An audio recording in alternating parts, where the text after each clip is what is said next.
这个家呀，没有张大铁真得散。我带着我公公婆婆出来旅游，才1天，我公公现在说啥要找个中国老伴。我们先到了西安，因为我公公布莱恩想看兵马俑，我比他们晚到1天，我就把钱给温迪了，让他订。温迪觉得120块钱一张票太贵了，自己上网找了个兵马俑平替，门票20，第2天就给大伙全拉去了。到了地方，布莱恩就产生了第一个疑惑：这个世界闻名的景点咋没人呢？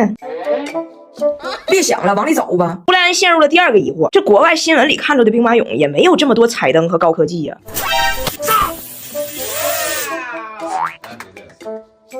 再往里走，布莱恩的第3个疑惑：这价值连城的兵马俑，导游竟然告诉布莱恩可以随便摸。I can't believe we're allowed to touch it. So cool. 他们的头都是可以动的，因为是不放钱。到这儿，布莱恩彻底明白了，这都是温迪干的好事儿，这已经让布莱恩心里很不爽。但是还好，西安有很多好吃的，给布莱恩香完了。但是温迪非让布莱恩陪他吃啃某鸡。以前的布莱恩吧还会哄着，但是看完假兵马俑，布莱恩成了真爷们儿。头1天还顺从呢，今天突然鼓起勇气告诉温迪，我要吃凉皮儿。温迪说，我要吃炸鸡。你是我老头，我老头就要陪我吃我喜欢的东西。布莱恩说，要不你就换一下你喜欢的东西，要不你就换个老头。温迪气得扬长而去，自己吃鸡去了。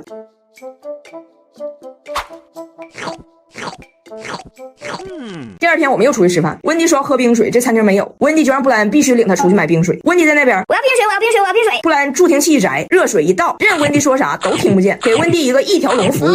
真香！哎呀。饭吃完一抬头，温迪没了，完全找不着。我们都着急了，我让布莱恩找，布莱恩说我不找，有缘分，北京见。 We will see her in Beijing then. 我说北京见啥呀？我还在他手上呢。我们就开着车沿路找啊，转了2圈，最终大胖媳妇在一家冷饮店的玻璃窗里看到了被拐儿童张大铁。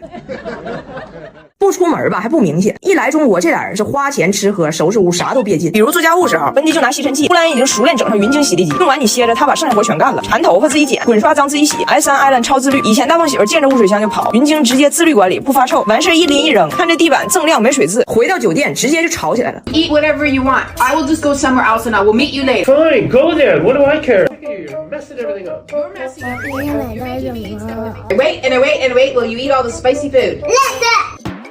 你们俩别说话了，谁要说话先举手 ，OK？ You like Chinese food? I like Chinese food. Don't 称句就行。You no like Chinese food? A little bit. Some things. You 可以饿着。 Cheese off the pizza. I eat cauliflower. It's There's bad. a difference between spice and... 拿起你为什么生气呀？受不了了，他俩太幼稚了，太幼稚了。我们家所有老外都中毒了，只有张大铁没事。是什么帮他躲过了一劫？是他的中国胃。从我公公婆婆来到中国，就向我展示了外国60老翁老妪旺盛的生命力。每天这个蹦的呀，那河北都有震感。哎呀，我哪总这么疼呢？我脑瓜银子都疼。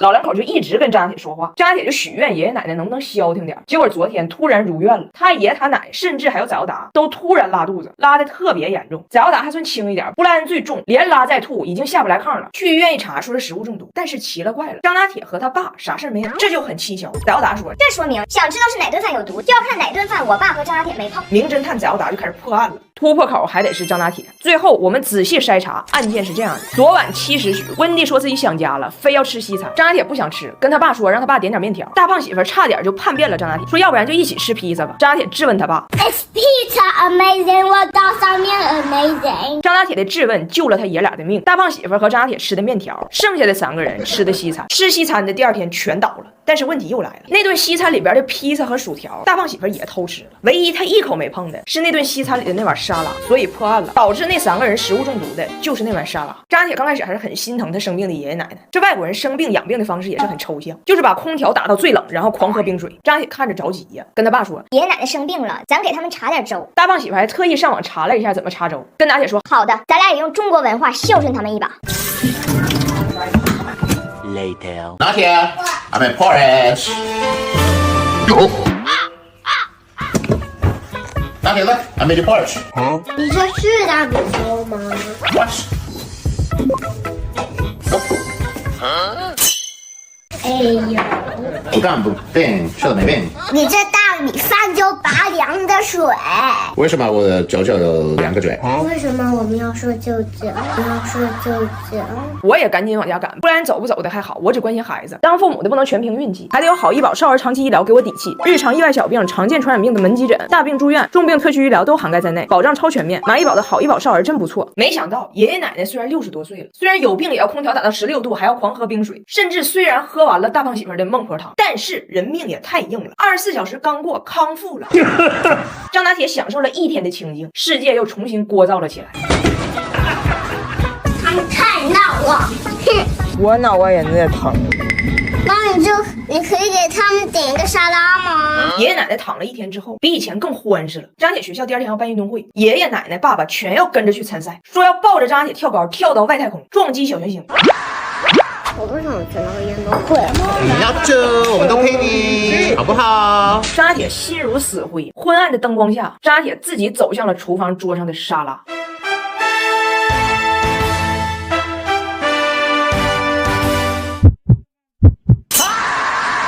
3个大事儿：1，我老公变形了；2，张大铁秃了；3，我以为大胖媳妇儿永远离开了我们。大胖媳妇儿不是植发了吗？植发当天回家没事儿，第2天她还在睡觉呢，我就去上班了。我在公司，俺家阿姨给我打电话，彩玲啊，你快回来吧，你老公变形了。